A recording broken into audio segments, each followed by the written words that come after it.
Good morning. This is Megan Herbst with the Stearns County Soil and Water Conservation District with your conservation report for Saturday, August 7th.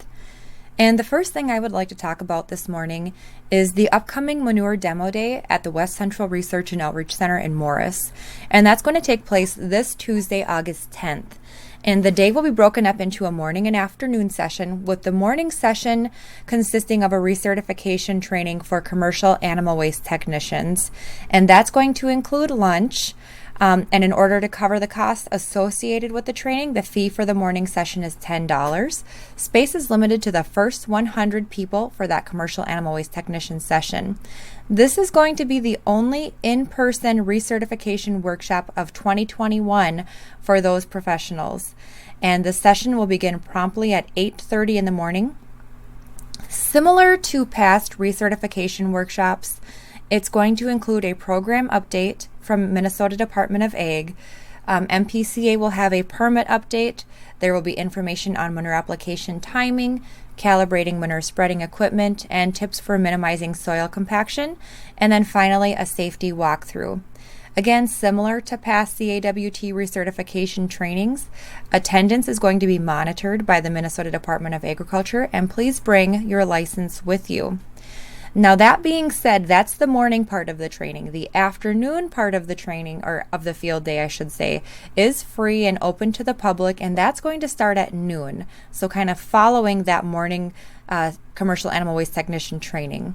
Registration for the afternoon session is not required, but attendees must check in upon arrival.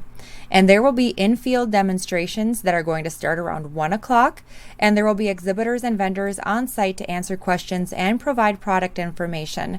Currently, those exhibitors include Artex Manufacturing, Balzer Inc., Bazooka Farmstar, and Soil Warrior.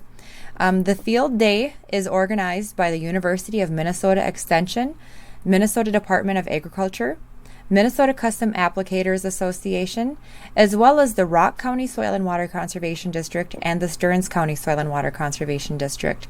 You can find more information for this recertification workshop and Manure Demo Day simply by Googling Commercial Animal Waste Technician Training and the University of Minnesota Extension. That should get you to where you need to go if you want more information or if you want to register for that morning session.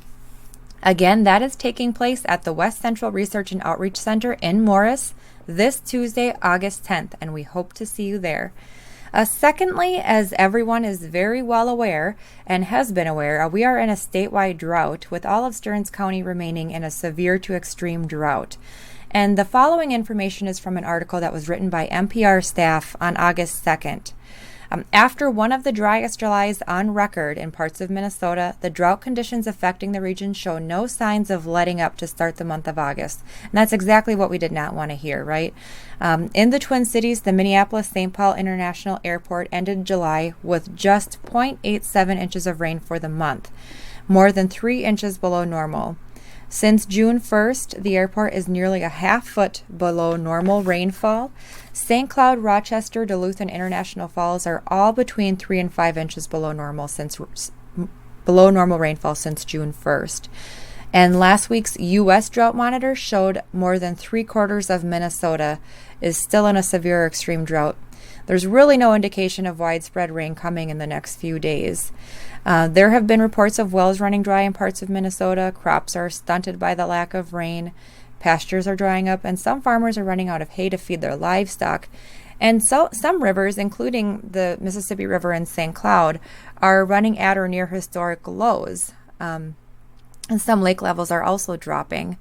And you may have noticed that there are some trees in your area that are showing signs of stress from the abnormally dry conditions. Val Cervenka, who is with the Forest Health Program coordinator at the Minnesota Department of Natural Resources, says that while autumn is a long way off and the weather patterns could change, she said if dry conditions stick around, it could diminish the fall colors. She goes on to say that drought can kind of promote some fall color, but that's in the fall, and we're not in the fall and we're already dry. So it's kind of hard to say. You just don't know. They might just drop all of their leaves before then because they're trying to conserve water. She also says that fall colors in Minnesota may arrive earlier than usual. Again, that's if the drought continues.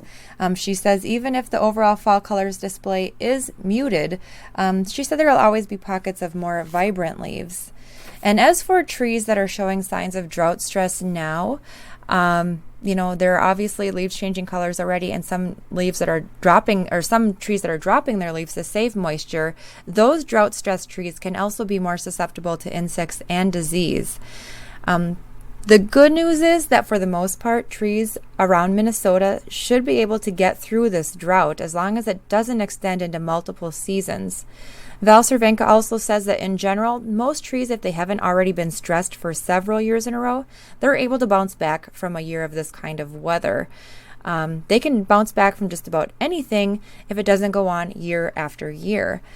Also, if watering is allowed in your area, she says that trees need to be deeply watered so that it promotes deeper root growth, and watering in the evening or early morning will help to prevent some of that evaporation.